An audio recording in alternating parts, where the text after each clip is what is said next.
نحمده ونستعينه ونستغفره ونعوذ بالله من شرور أنفسنا ومن سيئات أعمالنا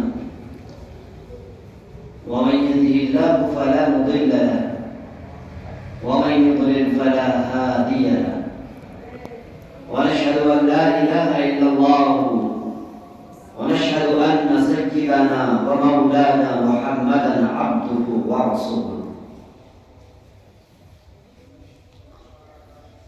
میرے عزیز طلباء، امت مسلمہ کے بہترین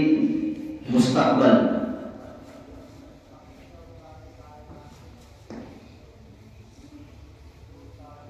اللہ تعالیٰ نے آپ کو گولڈن چانس عطا فرمایا ہے. پروردگار نے آپ کو سنہرا موقع عطا فرمایا ہے. وہ اس طرح کہ انہوں نے آپ کے والدین کے دلوں میں بات ڈالی اور انہوں نے آپ کو بھیجا نیک اور سچے اور اللہ کے نبی محمد عربی صلی اللہ علیہ وسلم کی ذمہ داری کو سنبھالنے کے لیے اور اپنے آپ کو صحابہ کرام کے طرز حیات پر ڈھالنے کے لیے. اور یہ سب چیزیں اسی وقت ہو سکتی ہیں جبکہ آپ کے سامنے ایک آئیڈیل ہو، آپ کے سامنے ایک نمونہ ہو کہ ہم صحابہ کرام کی زندگی کو کس طرح اختیار کریں اور ان کے طریقے حیات کو اختیار کر کے کس طرح سے اللہ کے نبی صلی اللہ علیہ وسلم کے لائے ہوئے مشن کو پوری دنیا میں عام کرنے کی کوشش کریں. عزیز طلباء، ایسا نہیں کہ آپ صرف مدرسے میں آئے، یہاں پر چند باتیں جو پڑھائی جاتی ہیں جو ایک قیمتی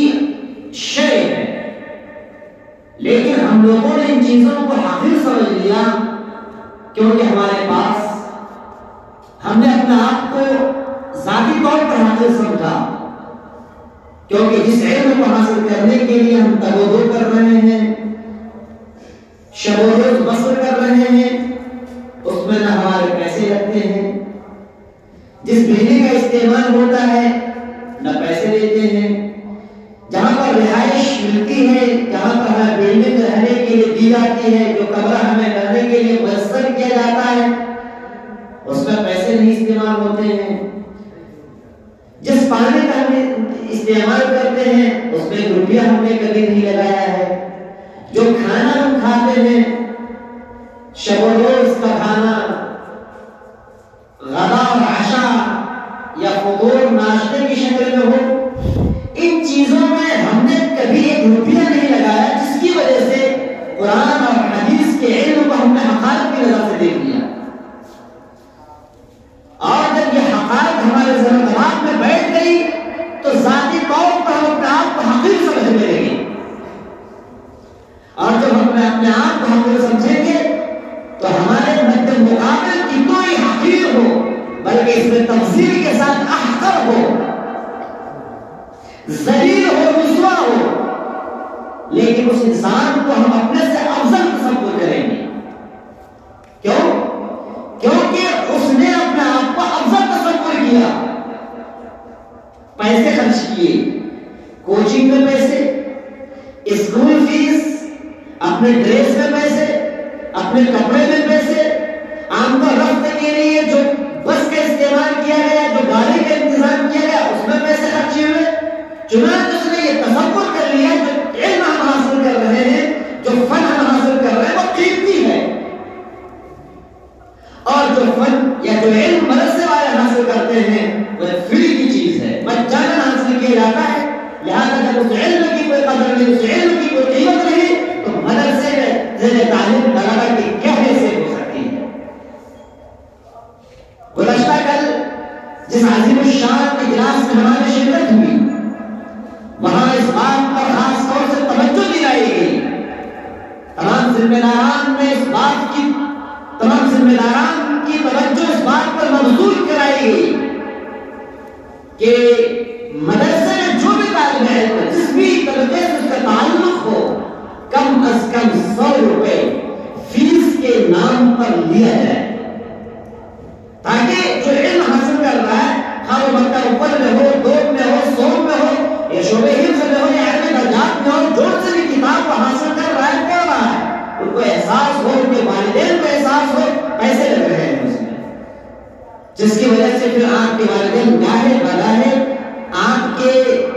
اوقات کا محاسبہ کریں گے، آپ کے علم کا محاسبہ کریں گے، آپ کے نالج کا حساب و کتاب لیں گے، آپ نے کیا پڑھا۔ لہذا عزیز طلبہ، آپ سے میری ذاتی گزارش یہ ہے کہ آپ کے پاس ایسا بالکل نہیں ہے کہ خستہ حالی کا بالکل مکمل طور پر شکار ہے، آپ کے گھر والے دانے دانے کو ترس رہے ہیں، 100 روپے کی گنجائش اگر 100 روپے ناچ گانوں کے لیے تشکیل کرنے کے بعد دیے جائے اور دینے کا مطالبہ کیا جائے، 100 کے بجائے 1000 روپے ہمارے والدین کی جیب سے نکل جاتے ہیں، لیکن کیا آپ نے اپنے والدین کو اس بات پر کبھی آمادہ کیا؟ ابا جان، جس تعلیم کو ہم حاصل کر رہے ہیں علم کی تعلیم ہے، اس تعلیم سے افضل تعلیم کوئی نہیں ہے، لہذا فری میں وہ تعلیم حاصل نہیں کر سکتے۔ اگر یہ ماحول بن جاتا ہے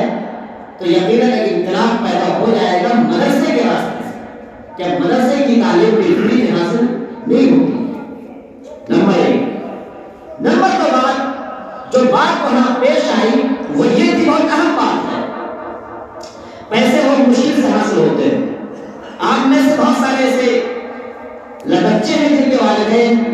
پنجاب میں جا کر کام کرتے ہیں، چلچلا کی دھوپ میں، پڑھائی کی سردی آ رہی ہے، وہاں کام کریں گے،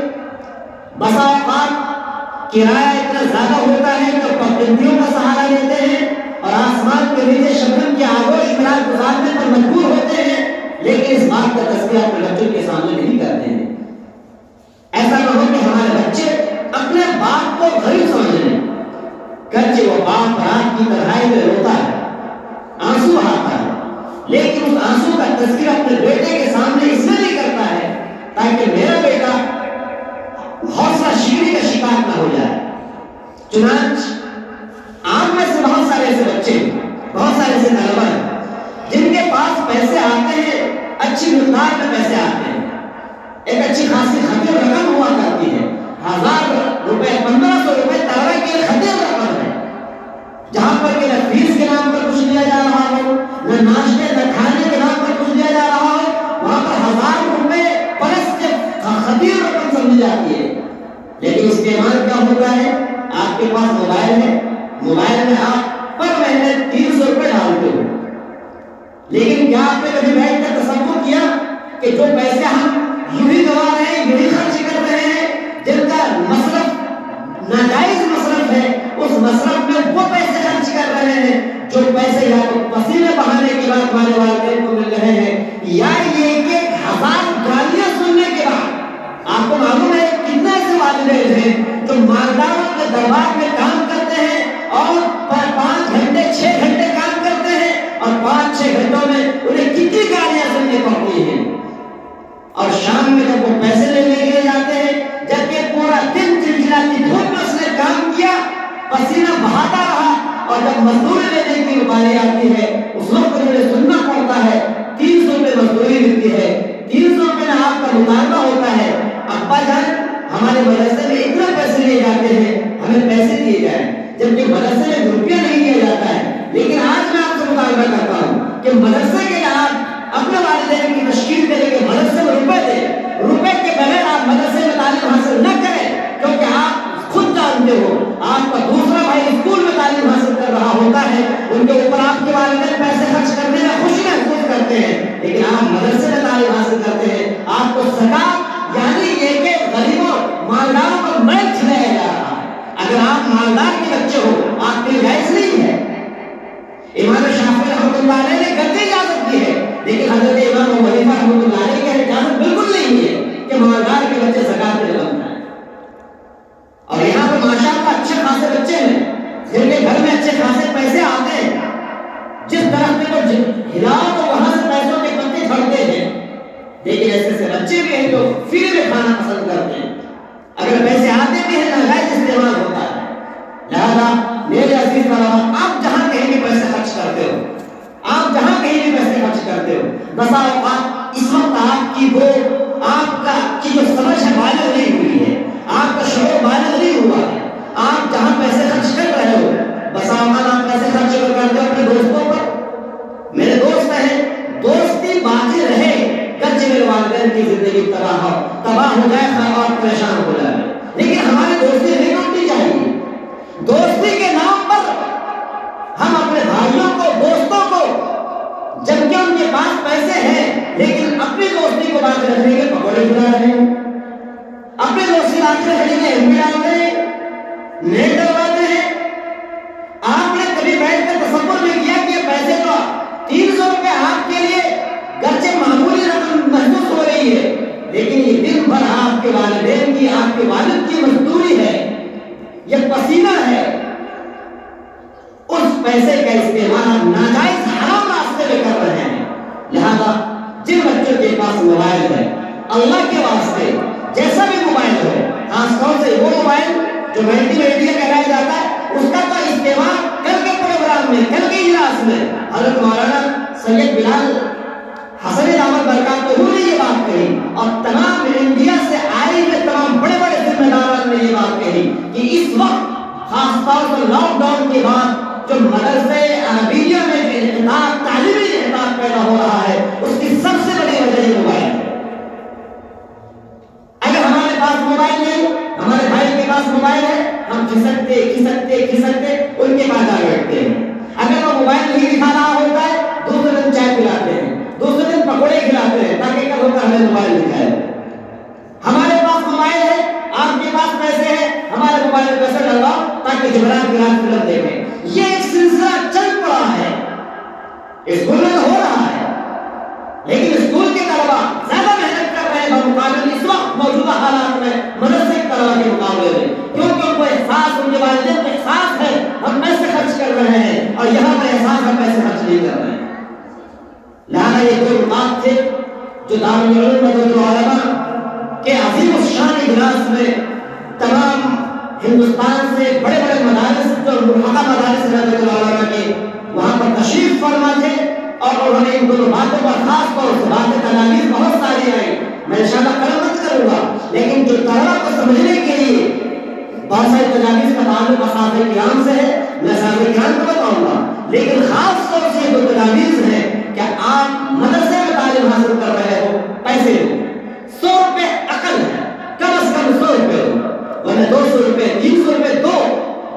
والدین کو تیار کرو، ماں باپ کو تیار کرو۔ اگر آپ چھوٹے تھے مکتب میں پڑھ رہے تو 200 دے رہے تھے،